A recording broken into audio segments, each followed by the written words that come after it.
सुबह मैंने उर्वशी की कथा कही। उससे दोपहर उन्हें अत्यंत कामोत्तेजक स्वप्न आया। तो उन्होंने चाहा है कि मैं ऐसी बातें न कहूं जिनसे काम वासना भड़क उठे। मैं तो सिर्फ सत्य जानने का रास्ता बताऊं। मेरी कथा से उनकी काम वासना जागृत हुई है या कि काम वासना उनमें दबी हुई पड़ी थी, मेरी कथा उसे बाहर निकाल लाई है। एक कुएं में हम बाल्टी डालते हैं, बाल्टी में पानी भर के बाहर आ जाता है क्योंकि कुएं में पानी है। अगर कुआं खाली हो तो बाल्टी हम कितनी ही डालें और कितनी ही बड़ी और कितनी ही अच्छी, कुएं से पानी नहीं आ सकेगा। बाल्टी पानी केवल बाहर लाती है, होता कुएं में पानी है। लेकिन अगर हम बाल्टी को दोष दें कि इसकी वजह से ये पानी आ गया तो गलती हो जाएगी। बाल्टी केवल खबर ले आती है कि भीतर पानी है, और हम न भी बाल्टी डालें तो पानी विलीन नहीं हो जाता, वो मौजूद है। उर्वशी की कहानी से अगर मन में वासना उठी, स्वप्न आया, तो उसका अर्थ है दबी हुई वासना मन में है। वो ना हो तो उर्वशी की कथा तो दूर, उर्वशी भी खुद आ जाए तो उसे नहीं उठा सकेगी। और अगर उर्वशी की कथा से इतना डर है तो फिर उर्वशी के आने पर क्या होगा? और उर्वशी की कोई कमी तो नहीं है, सब तरफ उर्वशी मौजूद है। फिर क्या करेंगे? ऐसा भयभीत होकर कहां जिएंगे, कैसे जिएंगे? ये तो अच्छा हुआ कि मैंने कथा कही और आपको स्वप्न आया, ये और भी अच्छा हुआ। इसे थोड़ा निरीक्षण करें, इसे थोड़ा ऑब्जर्व करें, इस स्वप्न की घटना का थोड़ा विश्लेषण करें, थोड़ी एनालिसिस करें, तो शायद बड़ा कीमत का हो सकेगा ये स्वप्न। नहीं कहता कथा तो ये स्वप्न ना आता और आप विश्लेषण से भी बच जाते। ये स्वप्न किस बात की सूचना है? ये उसी बात की सूचना है जो मैं निरंतर कह रहा हूं। इस बात की सूचना है कि सप्रेस्ड माइंड, दमित मन एक ज्वालामुखी है जिसके ऊपर हम बैठे हैं और नीचे आग उबल रही है। जरा सा बहाना और आग ऊपर आ जाएगी। स्वप्न में वही हमारे चित्त में ऊपर आ जाता है जो जागृत में हम दबाए रहते हैं। स्वप्न में वही हमारे चित्र में चित्र बन जाता है जिसे हमने जागृत में भीतर दबाया। तो स्वप्न बड़े मित्र हैं, वो ये खबर देते हैं आपको कि आप अपने जागृत जीवन में कितना दमन कर रहे हैं, किस भांति का दमन कर रहे हैं और किस चीज का दमन कर रहे हैं। जिस चीज का दमन होगा वही चीज स्वप्नों में रूप ले लेती है। स्वप्नों का अध्ययन, अपने स्वप्नों का अध्ययन और विश्लेषण साधक के लिए बहुमूल्य है, क्योंकि उसके स्वप्न खबर देते हैं कि उसका जीवन किन किन चीजों का दमन कर रहा है। और दमन से मुक्त होना है। जिस दिन दमन से मुक्त हो जाएंगे उसी दिन स्वप्न से भी मुक्त हो जाएंगे। जिस दिन चित्त में कोई दमन नहीं होगा उस दिन चित्त में कोई स्वप्न नहीं होगा। स्वप्न और ड्रीम्स बाई प्रोडक्ट है सप्रेशन की, दमन की। तो जो आदमी जिस चीज का दमन करेगा उसी का स्वप्न देखना शुरू कर देगा। अगर सेक्स का दमन किया है तो सेक्स के स्वप्न होंगे। अगर दिन में उपवास किया है और भूख का दमन किया है, रात में भोजन करने के स्वप्न होंगे।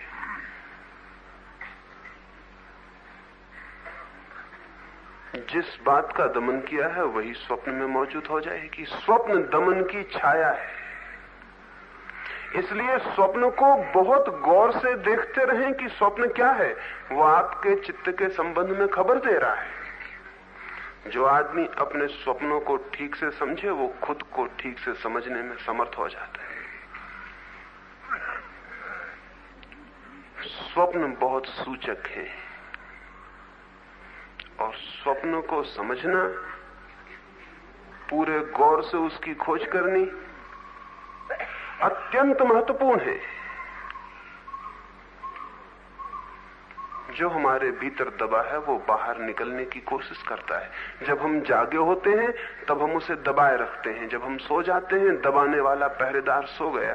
अब वो जो भीतर से दिन भर कोशिश कर रहा था बाहर आने की, वो बाहर आएगा। इस बाहर आने के उसने और भी बहुत से रास्ते खोज लिए हैं। रास्तों पर, सड़कों पर फिल्मों के नग्न और अश्लील पोस्टर लगे हैं, अश्लील और नग्न चित्र हैं, किताबें हैं, फिल्में हैं। ये क्यों है? हमने इन चीजों का चित्त में दमन किया है। इन चीजों को लगाकर हमारे मन को आकर्षित किया जा सकता है। ये चीजें हमारे मन में जो दबा है, छिपा है, उसे आकर्षित करती हैं। रस पैदा होता है, उस रस का शोषण किया जा सकता है। सारी दुनिया में दमित आदमी का शोषण हो रहा है। एक गंदी और अश्लील फिल्म बनती है तो आप दोष देते होंगे फिल्म बनाने वालों को। दोषी है हमारा मन, जो गंदी और अश्लील फिल्म देखने की पूरी चेष्टा कर रहा है। सड़क पर देखने की हमें हिम्मत नहीं है वही बात, तो हम जाके एक सिनेमा गृह में चुपचाप बैठ के देख लेते हैं।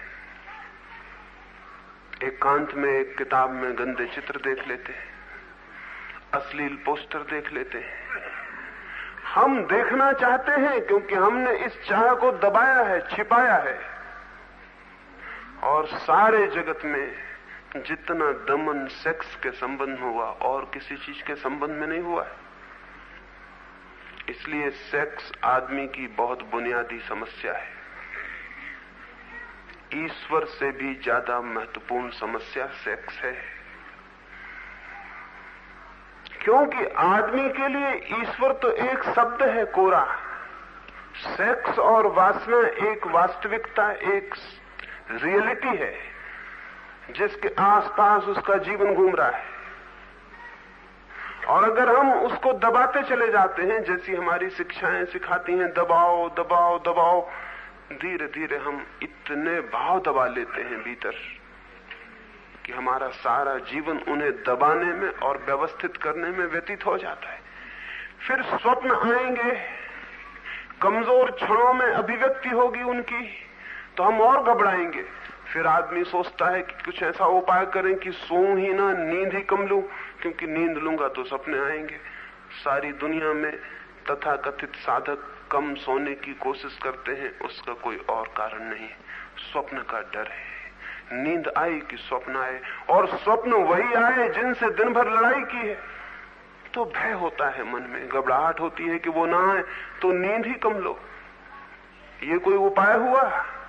उपाय तो ये होना था कि स्वप्न आते हैं सूचना की तरह, उस सूचना को हम समझें और उस सूचना का कुछ हल करें, कोई समाधान खोजें।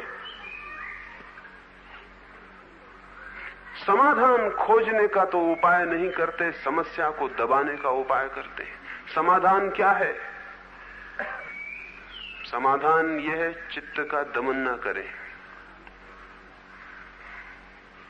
कोई भी चीज चित्त में दबाई ना जाए, जबरदस्ती ना की जाए, निरीक्षण किया जाए। जो मैंने सुबह आपसे कहा, चित्त की सभी वृत्तियों का निरीक्षण करें, खोजें। खोजने पर आप पाएंगे कि भय निर्मूल सिद्ध होता है, कोई भय नहीं है। खोजें, जो भी वृत्ति मन में है खोजें, और वृत्तियों के प्रति दुर्भाव ना लें। सेक्स के प्रति हमने बहुत दुर्भाव इकट्ठा कर लिया है। ये सबसे ज्यादा खतरनाक बात जो मनुष्य की संस्कृति में हो गई है, वो है सेक्स के प्रति दुर्भाव। शत्रुता का भाव। और आप कल्पना नहीं कर सकते कि इस एक केंद्रीय बात ने सारे जीवन को विषाक्त किया हुआ है, जहर से भर दिया है। सेक्स में क्या बुरा है? सेक्स तो जीवन का जन्म है, सेक्स तो सृजन है, क्रिएटिविटी का उसूल नियम है। उसी काम से तो सारा जीवन विकसित होता है, पशु पक्षी पौधे मनुष्य। जीवन का जो केंद्रीय तत्व है जिससे सारे जीवन की ऊर्जा जन्मती है और विकसित होती है, उसके आप शत्रु बन के रह सकेंगे? और उसके शत्रु बनने में सिर्फ अपने को तोड़ सकते हैं और कुछ भी नहीं। परमात्मा अगर जीवन में कहीं भी काम कर रहा है तो सबसे ज्यादा सेक्स में। परमात्मा का सृजन अगर कहीं भी सर्वाधिक सक्रिय है तो मनुष्य के सेक्स में, प्रकृति के सेक्स में। वही तो सूत्र है जिससे जीवन बनता और विकसित होता है।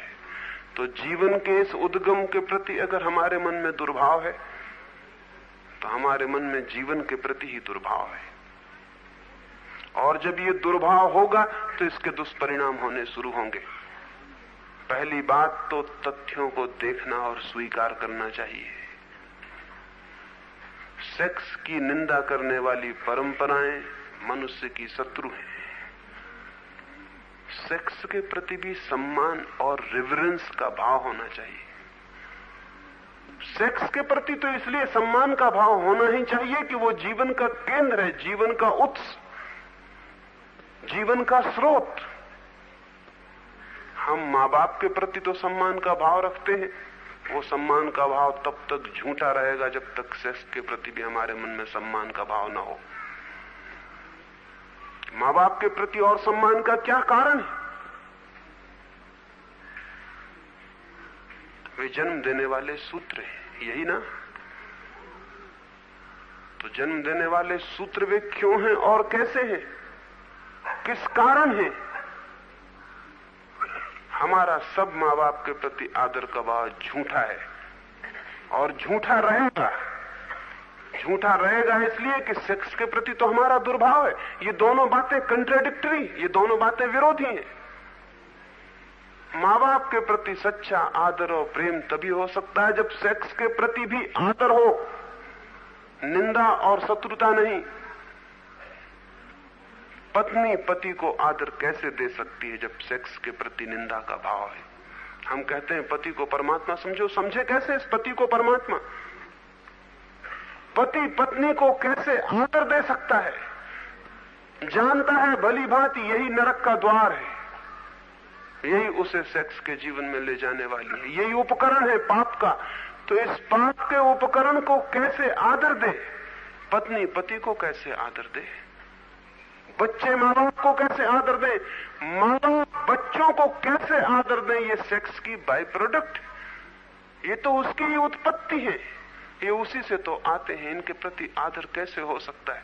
जीवन हमारा अनादर से भर गया है, जीवन हमारा घृणा क्रोध से भर गया है, क्योंकि सेक्स के प्रति हमारी कोई रिवरेंस की धारणा नहीं है, आदर का भाव नहीं है। और जब तक ये आदर का भाव पैदा नहीं होगा, मनुष्य के जीवन में शांति बहुत कठिन, बहुत असंभव है। क्यों ना हम आदर के भाव से भरें? क्यों शत्रुता का भाव लें? जीवन का जो सीधा तथ्य है। और अगर अभी यहां मंगल ग्रह से कोई यात्री उतर आए तो सबसे पहली चीज आप क्या देखेंगे? वो स्त्री है या पुरुष? अभी एक यात्री मंगल ग्रह से यहां उतर आए, गिर पड़े, तो हम सबसे पहली चीज कौन सी नोटिस करेंगे? पहली चीज कौन सी हमारे ख्याल में आएगी? स्त्री है या पुरुष?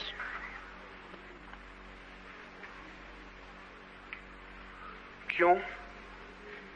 यही तथ्य सबसे पहले ख्याल में आने का कोई कारण? यही बात सबसे पहले सोचे जाने का कोई कारण? जरूर कारण है। मनुष्य के सारे व्यक्तित्व का जो विकास है वो सेक्स के केंद्र पर है। केंद्र तो सेक्स है। इस केंद्र को झुठलाने से काम नहीं चलेगा, और इस केंद्र को जितना हम झुठलाएंगे उतना ये तीव्रता से अपने को प्रकट करने की कोशिश करेगा। फिर दमन शुरू होगा, फिर हम पीड़ा में पड़ेंगे। जीवन के तथ्यों की स्वीकृति की क्षमता और पात्रता हम में होनी चाहिए। मेरी दृष्टि में सेक्स, काम केंद्र है जीवन का, सृजन का। हमारे मन में बहुत आदर भाव जरूरी है, और जितना आदर भाव होगा उतना ही आप पाएंगे कि आप सेक्सुअलिटी से मुक्त होते चले जाते हैं। जितना आदर का भाव होगा उतना ही आप पाएंगे कामुकता आपके चित्त से विलीन होती चली जाती है। जितना घृणा का भाव होगा उतना दमन होगा, दमन से कामुकता पैदा होती है, घिरती है, चक्कर काटती है। जितना आदर का भाव होगा, सम्मान का भाव होगा, उतनी विलीन होती चली जाएगी, उतनी दूर होती चली जाएगी। चित्त को बदलने की कीमिया, चित्त को बदलने का विज्ञान बहुत और है, जो हम समझे बैठे हुए हजारों साल से वो नहीं है। और हमने सारी मनुष्य जाति को रोगाक्रांत कर दिया है, सारी मनुष्य जाति को इतने गलत रास्तों पर भेज दिया है कुछ थोड़े से लोगों ने, जिसका कोई हिसाब नहीं है। और आज चूंकि हम हजारों साल से उस घेरे में चल रहे हैं, आज हमें ऐसा लगता है कि वही रास्ता सही है जिस पर हम चलते रहे हैं, वो सही नहीं है। बच्चों के मन में सेक्स के प्रति बचपन से ही हम घृणा पैदा करते हैं, घबराहट पैदा करते हैं, डर और भय पैदा करते हैं, जैसे सेक्स जीवन का हिस्सा ना हो। बच्चे को पता ही नहीं चलता, सोचना शुरू करता है, विचारना शुरू करता है तो हम सब भांति की दीवारें खड़ी करते हैं कि उसको पता ना चल जाए। लेकिन जो जीवन का तथ्य है उससे हम बचा सकेंगे, वो तो पता चलेगा। आपके कोई उपाय उसे नहीं रोक सकेंगे, और जब आप रोकेंगे तो वो रुग्ण रूप से उत्सुक हो जाएगा, उसमें ऑब्सेशन पैदा हो जाएगा, क्योंकि उसके मन में रस पैदा होगा कि क्यों रोका जा रहा हूं मैं, क्यों इस संबंध में कुछ नहीं कहा जाता, क्यों इस संबंध को छिपाया जाता है, बात क्या है। कोई जरूर बहुत गुरु गंभीर मामला है, कोई छिपाने की बात है, कोई सीक्रेट है। तो वो चारों तरफ से खोजने की कोशिश करेगा, सीक्रेट क्या है इसका। चारों तरफ वो खोज करेगा और गलत रास्तों से गलत बातें इकट्ठी करेगा, और डरेगा भी, भयभीत भी होगा, घबराएगा भी कि किसी को पता ना चल जाए कि मैं ये जानने लगा हूं जो कि नहीं जानना चाहिए था। और ये रुग्ण चित्त में बच्चे का चित्त बड़ा होकर 20 वर्ष तक आएगा। सेक्स के प्रति उसके मन में घाव पैदा कर दिया आपने, अब जीवन भर इस घाव के इर्द गिर्द वो घूमेगा, इससे छुटकारा नहीं पा सकता है। अगर बच्चे को हम बचपन से ही सेक्स की सारे तथ्य स्पष्ट बताना शुरू करें, बताने चाहिए, और सेक्स के प्रति एक आदर का भाव पैदा करें, क्योंकि वही जीवन का जन्म देने वाला केंद्र और सूत्र है, तो बच्चे के मन में ये घाव कभी पैदा नहीं होगा, उसे कभी भय होने का कारण नहीं होगा, वो कभी डरेगा नहीं, वो जीवन की इस केंद्रीय शक्ति से कभी आंख नहीं छिपाएगा, उसके मन में घाव पैदा नहीं होगा, चोट पैदा नहीं होगी, उसका मन स्वस्थ रह सकेगा। हम सबका मन अस्वस्थ हो गया है, फिर ये अस्वास्थ्य जीवन भर चक्कर काटता है, क्योंकि बच्चे के मन में जो केंद्र बन जाते हैं उनको पहुंचना और मिटाना बहुत कठिन हो जाता है। एक अच्छी दुनिया तभी बनेगी जब वो सेक्स को परमात्मा की अनूठी बात स्वीकार करके आदर देना शुरू करेगी, नहीं तो अच्छी दुनिया नहीं बन सकती। जितना जितना आदर, जैसे कोई मंदिर में प्रवेश करता है, सेक्स की भावना में प्रवेश करना मंदिर में प्रवेश जैसा होना चाहिए। और आप शायद ख्याल भी नहीं कर सकते, कल्पना भी नहीं कर सकते कि सेक्स के प्रति निंदा के कारण पति और पत्नी दो शत्रु हैं, मित्र नहीं। मित्र हो नहीं सकते, क्योंकि मित्रता का सेतु घृणा और कंडेमनेशन लिए हुए हैं, जिससे वे जुड़े हैं वो चीज ही, जोड़ने वाली चीज ही गलत और बुरी भाव लिए हुए, तो वो जोड़ने वाली चीज मित्रता कैसे बन सकती है? और इस शत्रुता में से बच्चे पैदा होते हैं। वे बच्चे बहुत शुभ, बहुत सुंदर और श्रेष्ठ नहीं हो सकते। इसी तनाव, कॉन्फ्लिक्ट, इस शत्रुता में से बच्चे आते हैं। इन दोनों का मन भयभीत, घबराया हुआ, पाप से ग्रसित, पाप से दबा हुआ, डरा हुआ, और फिर इससे बच्चे आते हैं। इन दोनों के इस चित्त की अनिवार्य छाप उस आने वाले बच्चे में छूट जाती है। जिस दिन पति और पत्नी एक दूसरे से एक पवित्रतम संबंध अनुभव करेंगे, होलिएस्ट, कि ये सेक्स के क्षण, ये काम के संबंध के क्षण पवित्रतम क्षण है, प्रार्थना के क्षण है, जिस दिन उनका ये मिलन एक प्रेयर, एक प्रार्थना बन जाएगा, उस दिन जो बच्चे पैदा होंगे वे बहुत दूसरा संस्कार, बहुत दूसरे बीज की तरह जगत में आएंगे। तब हम एक दूसरी प्रजा के जन्मदाता हो सकते हैं। फिर ये बच्चे पैदाइश से ही रोग चित्त में लेकर पैदा होते हैं, और उस रोग को फिर समाज और बढ़ाता है और बढ़ाता है। फिर उस रोग का शोषण करने वाले लोग हैं, वो शोषण करते हैं, और एक चक्कर शुरू होता है जिसमें एक छोटा सा आदमी पिस जाता है बुरी तरह से। ये सारी गंदी फिल्में, ये सारे गंदे चित्र, ये सारा गंदा वातावरण आपकी सेक्स के संबंध में ये भ्रांत धारणा की प्रतिक्रिया है, उसका फल है। ये उससे पैदा हुआ है। और जो कौम जितनी ज्यादा सेक्स के प्रति भयभीत और घबराई हुई है, उस कौम का चित्त उतना ही ज्यादा सेक्सुअलिटी से भरा हुआ है। लेकिन हम तथ्यों को देखना नहीं चाहते, हमने हिम्मत खो दी, हम सोचना नहीं चाहते, हम विचार नहीं करना चाहते, हम आंख बंद करके जैसा चल रहा है चलते रहना चाहते हैं। ऐसे नहीं हो सकता है। इस संबंध में हमारी पूरी धारणा परिवर्तित होनी चाहिए। सेक्स के संबंध में किसी तरह की निंदा का कोई कारण नहीं है। और जब निंदा करते हैं और भयभीत होते हैं, घबराते हैं, तब भीतर से धक्के आते हैं, चोटें आती हैं, लहरें आती हैं, उनमें हम बहते हैं तो पश्चाताप होता है, सब मुश्किल हो जाता है, आनंद असंभव हो जाता है। नहीं बहते हैं, रुकते हैं तो पीड़ा हो जाती है, जाते हैं, बहते हैं तो पीड़ा हो जाती, सब तरफ, दोनों तरफ कुएं खाई खड़े हो जाते हैं।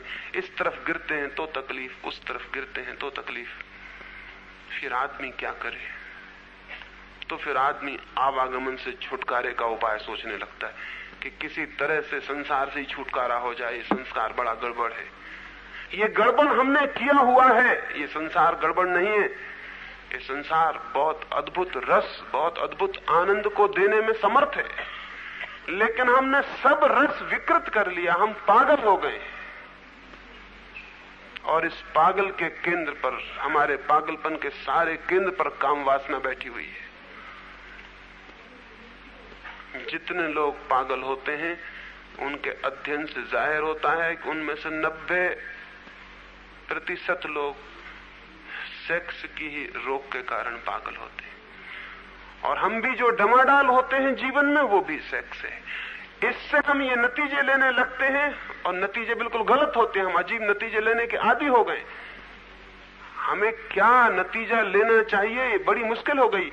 देखते हैं कि सारे लोग सेक्स के कारण परेशान हैं, तो हम सोचते हैं सेक्स को हटाओ, खत्म करो जीवन से। परेशान इसलिए है कि आप हटाने की कोशिश कर रहे हैं 3000 साल से, उससे परेशान है। और परेशानी देखकर आप ये नतीजा लेते हैं कि हटाओ इसको, बिल्कुल खत्म करो, इसकी परेशानी बंद होनी चाहिए। हम सिखाते हैं कि बच्चों को स्कूल में गीता पढ़ाओ, कुरान पढ़ाओ। नहीं साहब, बच्चों को स्कूल में सेक्स के बाबत सब कुछ पढ़ाओ, गीता कुरान की कोई जरूरत नहीं है। ये बच्चे स्कूल से स्वस्थ होकर बाहर आए, इनका मन साफ, अनसप्रेस्ड हो, ये दमन से मुक्त हो, ये स्वस्थ हो सके, ये संतुलित हो सके। लेकिन हम नतीजे उल्टे लेते हैं। एक गांव में एक व्यक्ति शराबबंदी के लिए लोगों को समझा रहा था। वो समझा रहा था कि शराब बहुत बुरी चीज है। वो समझा रहा था कि शराब के कारण जीवन नष्ट हो जाता है। वो समझा रहा था, और समझाने के लिए उसने एक प्रश्न पूछा। उसने कहा, तुम्हें पता है गांव में किस आदमी की स्त्री सबसे अच्छे कपड़े पहनती है? शराब घर के मालिक की। कौन सी स्त्री सबसे अच्छे जेवर पहनती है? शराब घर के मालिक की। क्योंकि तुम्हारा, और कौन उसके पैसे चुकाता है? तुम। सारा धन वहां इकट्ठा होता है। सभा विसर्जित हो गई। एक आदमी उसके पास आया, उस उपदेशक के, और उसने कहा कि मैं आपसे बिल्कुल सहमत हूं और मेरा मन आपने बिल्कुल बदल दिया। उपदेशक बहुत प्रसन्न हुआ। उसने उसे गले लगाया और कहा कि चलो एक आदमी भी बदले तो ठीक, क्या तुमने तय कर लिया शराब छोड़ने का? उसने कहा कि नहीं, मैंने शराब खाना खोलने का विचार पक्का कर लिया। मैं और मेरी पत्नी दोनों सहमत हो गए आपकी बात से कि बिल्कुल ठीक है, शराब खाना खोलने का मैंने निश्चय कर लिया। बड़े अजीब नतीजे, हमारा मन बड़े अजीब नतीजे लेता रहता है, जिनकी कल्पना भी नहीं होती समझाने वालों को, जिनकी कल्पना भी नहीं होती शिक्षा देने वालों को, वो हम नतीजे लेते रहते। फ्रायड एक दिन अपने बच्चे और अपनी पत्नी के साथ एक बगीचे में वीना में घूमने गया था। सांझ जब लौटने लगा, अंधेरा हो गया। बच्चा नदारत था। उसकी पत्नी ने कहा कि बच्चा न मालूम कहां गया, अब अंधेरे में हम कहां खोजेंगे, इतना बड़ा पार्क। फ्रायड ने कहा, तुमने कहीं उसे जाने को मना तो नहीं किया था? अगर किया हो तो सबसे पहले वहीं देख लें, अगर उसमें थोड़ी भी बुद्धि है तो वो वहां मिलेगा। उसकी पत्नी तो हैरान है। उसने कहा, मैंने कहा था कि फवारे पर फाउंटेन पे मत जाना। फ्रायड ने कहा, फिर वहीं चलो। 100 में 99 मौके तो ये हैं कि वहां हो, और अगर वहां ना हो तो हमको चिंतित होना पड़ेगा, क्योंकि लड़का फिर बुद्धिमान नहीं है। फिर वहां गए, बच्चा पैर लटकाए हुए फवारे पर बैठा हुआ था। उसकी पत्नी ने, फ्रायड की पत्नी ने कहा, हैरानी की बात है, तुमने कैसे खोज निकाला कि ये बच्चा वहां होगा? उसने कहा, अब तक यही भूल दुनिया में चल रही, हम अब तक नहीं खोज निकाल पाए कि जिस चीज का निषेध किया जाता है, इंकार किया जाता है, उसमें आकर्षण पैदा हो जाता है। इस बच्चे को कहा गया फवारे पे मत जाना, सारा बगीचा व्यर्थ हो गया, फवारा ही सार्थक हो गया। इसके चित्त में फवारे ने केंद्र की जगह ले ली। अब इस बगीचे में जानने और पहचानने और जाने जैसी चीज फवारा हो गया, बाकी सब बेकार है। बाकी जहां जाया जा सकता है वहां कभी भी जाया जा सकता है। इस फवारे पर जाना एकदम जरूरी, इसे चूक जाना ठीक नहीं है। आदमी ने सेक्स के बाबत जितना निषेध और विरोध किया है, उतना ही आदमी का चित्त सेक्स के फव्वारे पर ही पैर लटकाए हुए बैठा है। सामान्य नियम है, निषेध आकर्षण पैदा करता है, निषेध विकृति पैदा करता है, स्वीकृति आकर्षण को समाप्त कर देती है।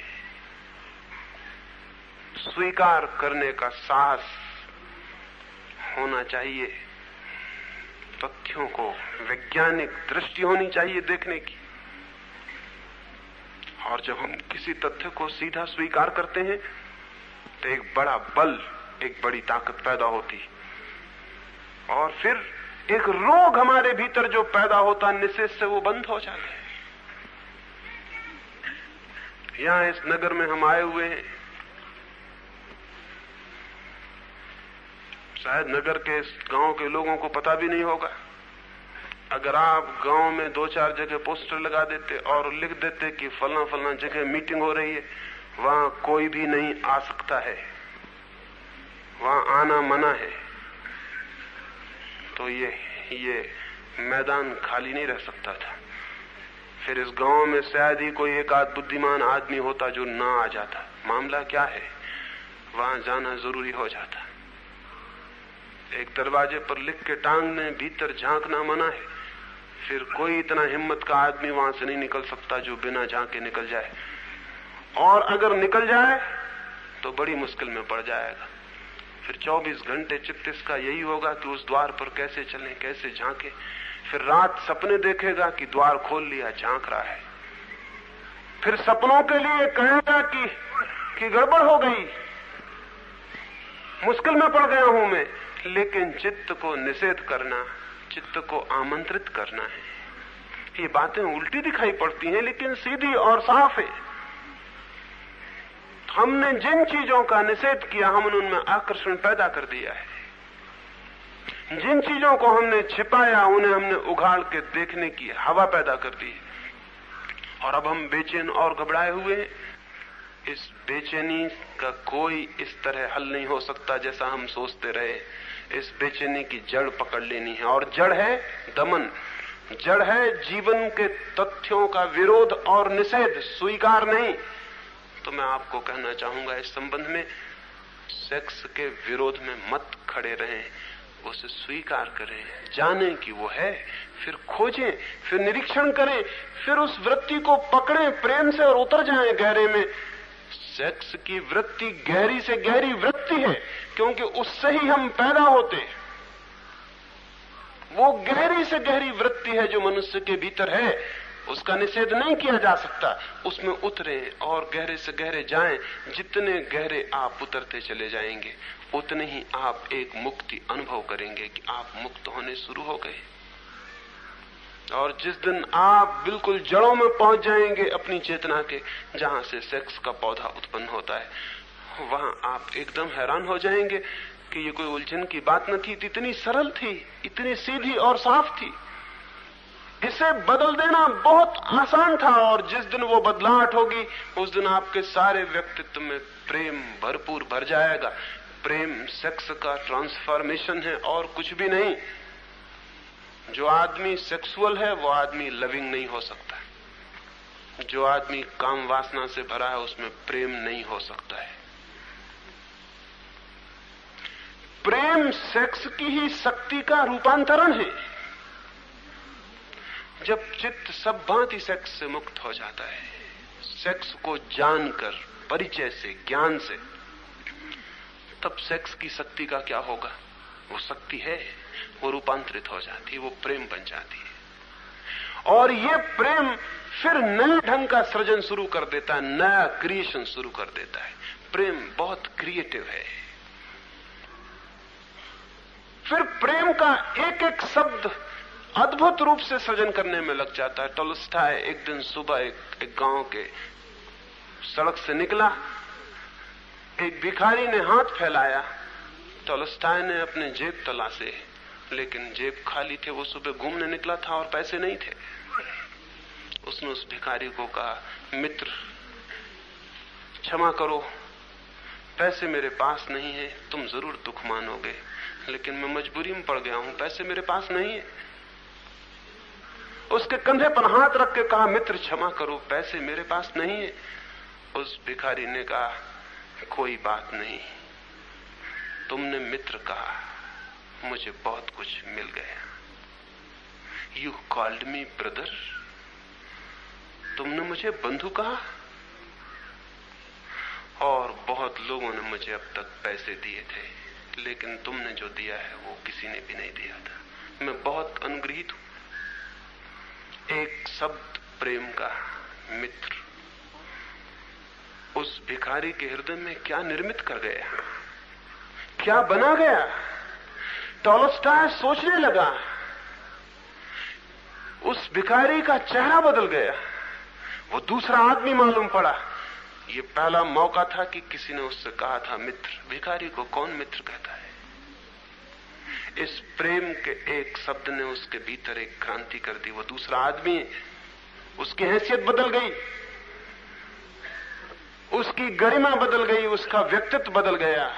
वो दूसरी जगह खड़ा हो गया। वो पद दलित एक भिखारी नहीं, वो भी एक मनुष्य है। उसके भीतर एक नया क्रिएशन शुरू हो गया। प्रेम के एक छोटे से शब्द ने। प्रेम का जीवन ही क्रिएटिव जीवन है, प्रेम का जीवन ही सृजनात्मक जीवन है। प्रेम का हाथ जहां भी छू देता है वहां क्रांति हो जाती है, वहां मिट्टी सोना हो जाती है। प्रेम का हाथ जहां स्पर्श देता है वहां अमृत की वर्षा शुरू हो जाती है। लेकिन ये प्रेम आता कहां से है? कहां से ये पैदा होता है? कहां ये जन्म पाता है? मेरी दृष्टि में जैसे एक बीज होता है, बीज के ऊपर एक खोल होती है, सेल होती है, उसके ऊपर ढांके रखती, भीतर बीज छुपा होता है, ऊपर सेल होती है, खोल होती। खोल बीज की दुश्मन नहीं है, मित्र है। अगर खोल ना हो तो बीज कभी का मर जाएगा, उसकी रक्षा ना हो सकेगी। लेकिन हम जमीन में डालते हैं बीज को, खोल तो टूट के नष्ट हो जाती है, बीज अंकुर बन जाता है, बीज बाहर निकल आता है। खोल रक्षा करती थी बीज का, लेकिन अगर खोल रक्षा ही करती चली जाए और जब बीज को फूटने का मौका आए तब इंकार कर दे कि मैं टूटने को राजी नहीं, मैं तो तुम्हारी रक्षक हूं, मैं नष्ट होने को राजी नहीं हूं, तो जो रक्षक था वही भक्षक हो जाएगा। फिर खोल बीज का प्राण ले लेगी, फिर बीज में अंकुर नहीं पैदा हो सकेगा। खोल रक्षा करती है एक सीमा तक, और एक सीमा के बाद फिर टूट जाती है ताकि बीज में अंकुर हो सके। मनुष्य के भीतर जो भी हमें वृत्तियां दिखाई पड़ती हैं वे खोल हैं, उनके भीतर बीज छिपे हुए हैं, बहुत अद्भुत। सेक्स खोल है, और अगर ठीक से उसे हम समझें तो एक दिन खोल तो विलीन हो जाती है और प्रेम का अंकुर प्रकट हो जाता है। क्रोध खोल है, अगर हम क्रोध को ठीक से समझें तो क्रोध तो विलीन हो जाता है। दया, क्षमा जन्म ले लेती है। लेकिन बड़ी अंडरस्टैंडिंग की, बड़ी समझ की जरूरत है। एक आदमी घर में बहुत सा गोबर और खाद ला के ढेर इकट्ठा कर ले तो बदबू फैलनी शुरू हो जाएगी, गांव के लोग उस रास्ते से निकलना मुश्किल हो जाएगा, उस आदमी का भी घर में रहना मुश्किल हो जाएगा। लेकिन वही आदमी उस खाद को अपनी जमीन पर फैला दे घर के आगे और बीज डाल दे फूलों के, थोड़े दिनों में गांव के लोग उस रास्ते पर आने को आतुर हो जाएंगे। वहां फूल खिल गए, उनमें सुगंध व्याप्त हो गई है। वो सुगंध कहां से आती है? वो सुगंध उस खाद की दुर्गंध का ही रूपांतरण है, वो उसका ही ट्रांसफॉर्मेशन है। वही खाद जो दुर्गंध दे रही थी फूलों से पार होकर सुगंध बन गई है। लेकिन खाद इकट्ठी कर लें तो प्राण जीना मुश्किल हो जाएंगे, और खाद को बगिया में डाल लें, खाद को ही, तो फूल खिल जाएंगे, वहां जीवन स्वर्ग हो जाएगा। हमारे चित्त में भी अभी हम खाद को इकट्ठा किए हुए बैठे हैं, इसलिए हम परेशान हैं। उस खाद को हमने चित्त की बगिया में सहयोगी नहीं बनाया है, और हमने बीज नहीं बोए जो सुगंध ला सके, इसलिए हम परेशान हैं। सेक्स से परेशान है, क्रोध से परेशान है, ईर्ष्या से परेशान है, हर चीज से परेशान ही परेशान है, और इन सबसे लड़ रहे हैं। और इस लड़ने में हम पूरे जीवन को दो कौड़ी का कर लेंगे। आखिर में हम पाएंगे हम एक हारे हुए सर्वहारा जा रहे हैं जमीन से, कुछ भी लेकर नहीं, क्योंकि हम खाद को ही इकट्ठा करने और खाद से लड़ने में लगे रहे। हमने बगिया तो बनाई ही नहीं। बगिया बन सकती है मनुष्य के जीवन की, लेकिन जो तथ्य हैं उन सबको देखना, जानना, पहचानना और उनके रूपांतरण की कीमिया, केमिस्ट्री खोजनी है। सेक्स से घबराए ना। क्या आपको पता है आज तक कोई भी नपुंसक, कोई भी इंपोर्टेंट जगत में कुछ भी पैदा कर सका है? कुछ भी, बच्चे तो नहीं लेकिन और कुछ, कविता, गीत, संगीत, कुछ पैदा कर सका है? कुछ क्रिएट कर सका है? नहीं। उसके पास सेक्स की ऊर्जा नहीं, सेक्स की एनर्जी नहीं। वही एनर्जी सब कुछ पैदा करती। बच्चे भी, गीत भी, कविता भी, चित्र भी, मूर्ति भी, शास्त्र भी, जो कुछ पैदा होता है उसी ऊर्जा से पैदा होता है। जो कुछ भी पैदा होता है सेक्स के अतिरिक्त किसी चीज से पैदा नहीं होता है। एक महान पुस्तक पैदा होती है, एक महान गीत पैदा होता है, एक महान मूर्तिकार एक अद्भुत मूर्ति बनाता है पत्थर में फोड़कर। ये सब भी सेक्स का ही उत्पादन है। और इसलिए आप एक दूसरी बात देख के हैरान हो जाएंगे, जो आदमी सुंदर मूर्तियां पैदा कर पाता है, जो आदमी सुंदर गीत लिख पाता है, जो आदमी कुछ पैदा कर पाता है, एक वैज्ञानिक, एक आविष्कार, एक नई चीज निर्मित कर पाता है, तो आप हैरान हो जाएंगे ऐसे आदमी की जिंदगी में सेक्स का प्रॉब्लम होता ही नहीं, क्योंकि उसकी सारी सेक्स की ऊर्जा नए सृजन को खोज लेती है। उसकी जिंदगी में ये बात आती ही नहीं, उसे ख्याल में भी नहीं आती। लेकिन जिस आदमी की जिंदगी में और किसी तरह का कोई सृजन नहीं है, उसके लिए भी परमात्मा ने एक सृजन का काम छोड़ा हुआ है, कम से कम बच्चे पैदा करे। वो सृजन का इतना आनंद तो ले, कम से कम उसने कुछ पैदा किया, उसने कुछ बनाया।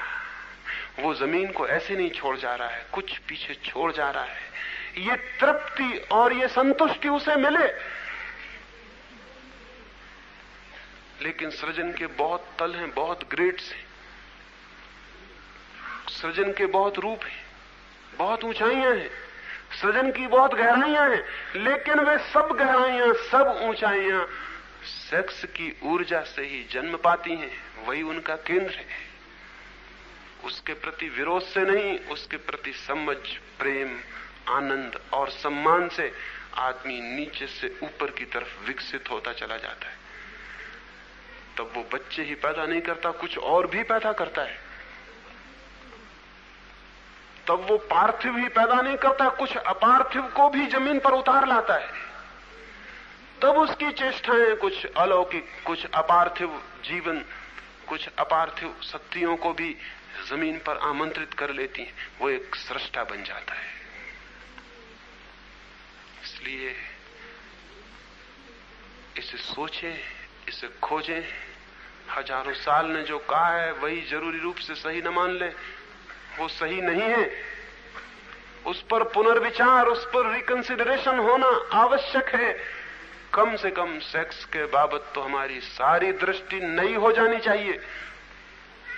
वही हमारा महारोग हमें पीड़ित किए हुए है, उससे हमारा छुटकारा अत्यंत आवश्यक है। एक और छोटा सा प्रश्न और फिर हम उठेंगे। एक बहन ने पूछा है, नारियां आध्यात्मिक जीवन में उत्सुक होती हैं तो पुरुष बाधा बनते हैं, नारियां क्या करें? पहली तो बात ये, आध्यात्मिक जीवन ऐसा जीवन है जिसमें कोई भी बाधा नहीं बन सकता है। कोई बाधा नहीं बन सकता है। सांसारिक जीवन में कोई बाधा बन सकता है।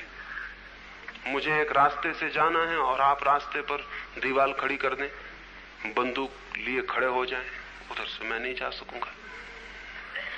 मुझे एक काम करना है, आप मेरे हाथ पर बांध दें और जंजीरें कस दें तो मैं नहीं कर सकूंगा।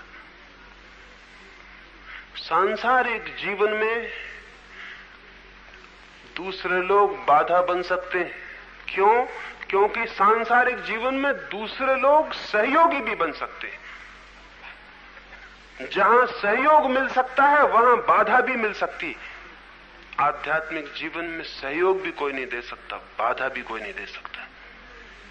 सहयोग ही नहीं दे सकता तो बाधा कैसे देगा? जहां किसी के कोऑपरेशन का ही कोई मूल्य नहीं है, सहयोग का ही कोई मूल्य और अर्थ नहीं है, वहां उसके नॉन कोऑपरेशन का क्या मतलब, उसके असहयोग का क्या मतलब है? नहीं। लेकिन अब तक जिसको हम आध्यात्मिक जीवन समझते रहे हैं उसमें पति बाधा बन सकते हैं, पत्नियां बाधा बन सकती हैं, कोई भी बाधा बन सकता है। अब आपको मंदिर जाना है, हो सकता है पति कहे कि मंदिर जाना मुझे पसंद नहीं। असल में मंदिर जाना आध्यात्मिक जीवन ही नहीं है, संसार की एक घटना है, इसमें पति बाधा बन सकता है। अब आपको पूजा करनी है, घर में भजन कीर्तन करने हैं, पति कह सकता है कि मुझे ये पसंद नहीं, मेरा दिमाग खराब होता है। अभी एक मामला मेरे पास आया, एक महिला ने आके मुझसे कहा कुछ दिन हुए कि आप कृपा करके मेरे पति को समझाएं, उनके धर्म से हम परेशान हो गए, घर पागल हुआ जा रहा है। क्या हुआ? 2 बजे रात से उठाते हैं और इतने जोर से जप जी का पाठ करते हैं, इतने जोर से कि बच्चे सो नहीं पाते, हम नहीं सो पाते। मोहल्ले के लोग शिकायत करने लगे हैं कि क्या हो रहा है। मैंने उनके पति को बुलाया, वे आए, वे बड़ी खुशी से आए क्योंकि वे सोचते होंगे कि मैं तो उनके आध्यात्मिक जीवन में साथ दूंगा, सहयोग दूंगा। पत्नी को ही कहूंगा कि तू गलत है, किसी के धार्मिक जीवन में बाधा बननी चाहिए। वे बोले कि मैं सुबह उठता हूं तो ये उठने नहीं देती। मैंने कहा सुबह यानी कितने बजे? उन्होंने कहा 2 बजे। 2 बजे सुबह होता है? लेकिन वे बोले कि तो ऋषि मुनियों ने बहुत तारीफ की, जितने जल्दी उठो उतना अच्छा। और मैं कोई बुरा काम तो करता नहीं, जप जी का पाठ करता हूं, जिसके भी कान में पड़ जाए उसका भी हित है। मैंने कहा ऐसा धार्मिक जीवन अगर आपका है तो इसमें आपके पत्नी और बच्चों को बाधा बनना पड़ेगा। ये तो धार्मिक जीवन न हुआ, ये तो एक पागल का जीवन हुआ। इसका धर्म से क्या वास्ता? अगर ऐसा कोई जीवन जीना चाहे तो बेचारे पति चिंतित भी हो सकते हैं, पत्नी भी चिंतित हो सकती है कि क्या हो रहा है। और पति पत्नी हजारों साल से चिंतित हैं, धार्मिक आदमी से बहुत घबराए हुए रहते। हालांकि जाते हैं, कोई धार्मिक आदमी आता, उसके पैर भी छूते, नमस्कार भी करते, लेकिन डरता है, पति डरता है कहीं पत्नी धार्मिक ना हो जाए, पत्नी डरती कहीं पति धार्मिक ना हो जाए। मेरे पास न मालूम कितने पत्र आते हैं,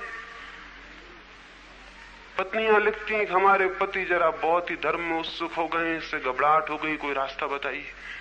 क्योंकि धर्म के नाम पर जीवन का जो विरोध चलता रहा है और धर्म के नाम पर जो एब्सर्डिटीज, बेवकूफियां चलती रही हैं, कोई भी समझदार आदमी चिंतातुर हो जाता है कि ये क्या हो रहा है, कुछ भी गड़बड़ हो सकती है। और सब तरह की गड़बड़ को मौका मिल गया है, सब तरह की गड़बड़ की जा सकती है। एक आदमी सड़क पर नंगा खड़ा हो सकता है कि मैं धार्मिक हो गया। इसकी इस स्टुपिडिटी के लिए, इसकी इस मूढ़ता के लिए घर के माँ बाप, बच्चे, पत्नी चिंतित हो जाएं तो कोई हैरानी की बात तो नहीं। यही आदमी, अगर हमें धर्म का ख्याल ना होता तो हम इसकी चिकित्सा की व्यवस्था करते, फौरन इसको ले जाते अस्पताल, मानसिक चिकित्सक के पास, किसको कुछ गड़बड़ हो गई, ये आदमी नंगा खड़ा हो गया। लेकिन ये हम कह नहीं पाते क्योंकि हम जानते हैं कि इसको, ये तो परम सन्यासी हो गया है, साधु हो गया है। चिंताएं हैं, लेकिन ये चिंताएं आध्यात्मिक जीवन के कारण नहीं। जिसको हम आध्यात्मिक जीवन समझे हैं वो आध्यात्मिक जीवन ही नहीं है, उसमें बाधा दी जा सकती है। लेकिन मैं जिसे आध्यात्मिक जीवन कहता हूं उसमें कोई कैसे बाधा दे सकता है? कैसे कोई बाधा दे सकता है? आप अपने चित्त को शांत करें, कोई पति कोई पत्नी कैसे बाधा दे सकता है? बल्कि प्रसन्न होगा कोई भी, क्योंकि शांत आदमी के साथ जीना एक आनंद है, अशांत आदमी के साथ जीना तो आनंद नहीं। अगर पत्नी अशांत है तो पति के जीवन में एक उपद्रव निरंतर चलता रहेगा, पति अशांत है तो पत्नी के जीवन में उपद्रव चलता रहेगा। लेकिन अगर पत्नी शांत होना चाहती तो पति क्यों बाधा देगा? कभी किसी पत्नी ने पत्नी के स्वस्थ होने में बाधा दी है? बीमार रखना चाहा है? क्यों चाहेगा? क्योंकि पत्नी की बीमारी पति को भी तो बीमार करती है, बीमार बना देती है। क्योंकि घर में एक आदमी बीमार है तो कोई आदमी स्वस्थ नहीं रह सकता। सारे घर की हवा रुग्ण हो जाती। घर में एक आदमी अशांत है तो सारे घर की हवा में अशांति के कीटाणु फेंकता है। तो अगर कोई शांत होने लगे तो पति बाधा देगा। लेकिन पति को डर है, पुरानी तरह की शांति बड़ी खतरनाक थी, वो दूसरी तरह की अशांति थी। अगर पत्नी शांत होने लगे तो उसको लगेगा कि संबंध टूटे, पुराने ढंग की जो शांति, जो हम समझते रहे कि शांति। अगर वो माला माला जपने लगे तो पति समझ गया अब मुश्किल हो गई, अब ये मेरे साथ सिनेमा देखने नहीं जा सकेगी, अब मेरे और इसके प्रेम के नाते गड़बड़ होंगे क्योंकि ये माला बीच में खड़ी हो जाएगी। पति घबरा जाएगा कि ये उपद्रव हो रहा है, ये मैं पत्नी को खो रहा हूं। लेकिन अगर पत्नी शांत होने लगे, जिसे मैं शांति कहता हूं, तो पति तो हैरान होगा। जिस प्रेम को उसकी पत्नी ने उसे कभी नहीं दिया था वो शांति के बाद पैदा होना शुरू होता है। जिस प्रेम को उसने कभी इससे नहीं पाया था वो उसे उपलब्ध होना शुरू होगा। क्योंकि जो आदमी अशांत है वो हमेशा प्रेम मांगता है, प्रेम कभी देता नहीं। अशांत आदमी का लक्षण है प्रेम मांगता है, देता कभी नहीं। अशांत आदमी दे कैसे सकता है? उसके पास है ही नहीं देने को कुछ सिवाय अशांति के। वो मांगता है, अशांति से घबराया है, वो कहता है मुझे प्रेम दो। और जो आदमी प्रेम मांगता है उसे प्रेम कभी भी नहीं मिलता है, क्योंकि प्रेम मांगने से मिल ही नहीं सकता, वो सिकुड़ जाता है। बहुत डेलिकेट, बहुत नाजुक है। जब आप मांगने लगते हैं तो वो डर जाता है। प्रेम हमेशा तभी मिलता है जब बिना मांगा, अनमांगा, मांग के कभी नहीं मिलता। प्रेम की कोई भिक्षा नहीं मिलती। तो जितना कम मिलता है उतनी उसकी डिमांड और मांग बढ़ती है, मुझे प्रेम दो। लेकिन जो व्यक्ति शांत होता है, अगर पत्नी शांत है या पति शांत है, तो वो प्रेम देना शुरू कर देगा, मांगेगा नहीं, देगा। और जब प्रेम दिया जाता है तो अपने आप उत्तर में 1000 गुना होकर वापस लौटता है। प्रेम जब दिया जाता है तो प्रेम लाता है। तो अगर एक पत्नी शांत हो रही है, ध्यान में प्रवेश कर रही है, तो उसके जीवन में तो गहराई बढ़ेगी, रस बढ़ेगा, आनंद बढ़ेगा, प्रेम बढ़ेगा। उसके जीवन की सारी चीजें एक अनूठी रूप से आनंद मग्नता को उपलब्ध होने लगेंगी। पति इससे दुखी होगा? कोई कारण तो नहीं इसमें पति के दुखी होने का। पत्नी इससे दुखी होगी? कोई कारण तो नहीं इसमें पत्नी के दुखी होने का। कोई भी कारण नहीं है। तो जिसको मैं आध्यात्मिक जीवन कह रहा हूं, अगर वो जगत में आता है तो हर घर एक सुखी घर होगा। अभी जिसको हम आध्यात्मिक जीवन कहते तो उसने हजारों घर बर्बाद किए, लाखों घर बर्बाद किए, करोड़ों लोगों को इतने कष्ट में डाला है जिसका कोई हिसाब नहीं।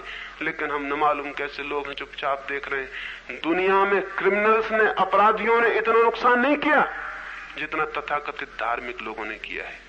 कितने घर बर्बाद किए हैं, कितने परिवार, कितनी पत्नियों को रोते छोड़ दिया, कितने बच्चों को, कितने माँ को, कितने बाप को। अगर उसकी सारी, किसी भी दिन किसी आदमी ने सारे आंकड़े इकट्ठे किए तो हम घबरा जाएंगे। अपराधियों ने ऐसा कुछ भी नहीं किया है। अपराधी बहुत कम है इस मात्रा में। लेकिन चूंकि हम इस सबको कहते हैं ये त्याग है, वैराग्य है, अनासक्ति है, हमने अच्छे अच्छे शब्द इस अपराध को दे दिए। इस क्रिमिनल एक्ट को हमने बहुत अच्छे अच्छे ऊंचे ऊंचे शब्द दे दिए। उन शब्दों के पीछे सब छिप जाता है। रोती हुई पत्नियां छिप जाती हैं, रोते हुए बच्चे छिप जाते हैं, बर्बाद घर छिप जाते हैं, सब छिप जाता है। बूढ़े माँ बाप छिप जाते हैं, उनका रोना सब छिप जाता है। क्योंकि हम इस आदमी को सिर पर उठा लेते हैं, जुलूस निकालते हैं, जोर से बाजा बजाते हैं, सन्यास हो गया, दीक्षा हो गई, गांव भर में शोरगुल मचा देते हैं। उस शोरगुल में वो घर जो रोता हुआ पीछे छूट गया है वो अंधेरे कोने में खड़ा रह जाता है। उसको रोने की भी हिम्मत नहीं होती कि रो तो कैसे रो, इतना गांव तो खुशी मना रहा है। वो भी उस खुशी में उदास मन आंसू लिए सम्मिलित हो जाता है। हजारों घर बर्बाद हुए हैं धर्म के नाम पर। और ऐसे धर्म के लिए अगर पति चिंतित हो जाए तो बिल्कुल ठीक है, पत्नी चिंतित हो जाए बिल्कुल ठीक है। लेकिन उस धर्म की मैं बात नहीं कर रहा हूं, वो धर्म ही नहीं है। एक ऐसा धर्म चाहिए जो जीवन को, घर को खुशी से भर दे, जो सामान्य जीवन को, सामान्य घरों को, सामान्य दाम्पत्य को, परिवार को आनंद से भर दे, दुख और उदास से भरने वाला जीवन नहीं। वैसा धर्म नहीं, वैसा अध्यात्म नहीं। वो अध्यात्म है ही नहीं। मेरी दृष्टि में तो किसी को भी दुख देने में जिसे रस आता है वो आदमी दुष्ट है, चाहे वो किसी रूप से दुख देने की व्यवस्था करता हो। व्यवस्था कई तरह की हो सकती है। एक समाज सम्मत व्यवस्था हो सकती है दुख देने की, एक समाज असम्मत व्यवस्था हो सकती है। एक आदमी अपनी पत्नी को, बच्चों को छोड़कर वेश्या घर में चला जाता है, तो ये समाज असम्मत व्यवस्था है पत्नी को दुख देने की। इसके हम सब विरोध करेंगे कि गलत बात है, ये बुरी बात है, तुम क्यों दुख दे रहे हो पत्नी को। लेकिन एक आदमी सन्यासी हो जाता है। ये समाज सम्मत व्यवस्था है दुख देने की। इसमें हम उसका आदर करेंगे कि तुम बहुत ही अच्छा कर रहे हो और ये सब असार संसार है, तुम छोड़ रहे हो। ये आदमी वही है, ये जरा होशियार है। इसने टार्चर का वो रास्ता खोजा जिसमें आप इंकार नहीं कर सकते, और इसके चित्त में सताने की कोई भावना काम कर रही। अन्यथा यहां अगर ये परमात्मा को नहीं खोज सकता है तो और कहां खोजेगा? और फिर हम देखते हैं कि पत्नी छोड़ के जाता, बच्चे छोड़ के जाता, कल शिष्य और शिष्याएं इकट्ठी कर लेता है, कोई परिवार से बाहर होता नहीं, फिर नया परिवार बना लेता है, फिर वही गोरख धंधा खड़ा कर लेता है। इसको समझ में नहीं पाता, उसको आश्रम कहता है, इसको घर कहता था। वही सब गोरख धंधा है, वही सब वही उपद्रव चलता है। यहां एक माताजी थी, वहां आश्रम में एक माताजी बना लेता है कि ये माताजी है, इनके पैर पड़ो। तो घर में माताजी के पैर पड़े जा सकते थे, लेकिन घर की माताजी असार हो गई। ये माताजी बहुत कीमत की, ये आश्रम वाली माताजी। वहां भी वही घेरा था, वहां बच्चों की चिंता करनी पड़ती थी, यहां शिष्यों की चिंता करता है। वहां भी झगड़े थे, बच्चों के हल करने पड़ते थे, यहां हल करता है शिष्यों के। बदल क्या जाता है? बदल कुछ भी नहीं जाता है। लेकिन ये अध्यात्म, ये पुराना अध्यात्म बिल्कुल थोथा है। इस थोथे अध्यात्म ने जीवन को बहुत दुख पहुंचाए। प्रार्थना करनी चाहिए परमात्मा से कि किसी दिन इस थोथे अध्यात्म से छुटकारा हो जाए, ताकि सही अध्यात्म का जन्म हो सके। और उसके लिए किसी का कोई विरोध नहीं हो सकता, हर एक उसका स्वागत करेगा, क्योंकि वो तो आनंद को लाने वाला गीत है, वो तो आनंद को लाने वाला संगीत है, वो तो आनंद को लाने वाला नृत्य है, वो तो जीवन को खुशी और मुस्कुराहटों से भर देगा, आंसुओं से नहीं। और प्रश्न रह गए, वो मैं रात बात करूंगा। दोपहर की ये बैठक समाप्त हुई।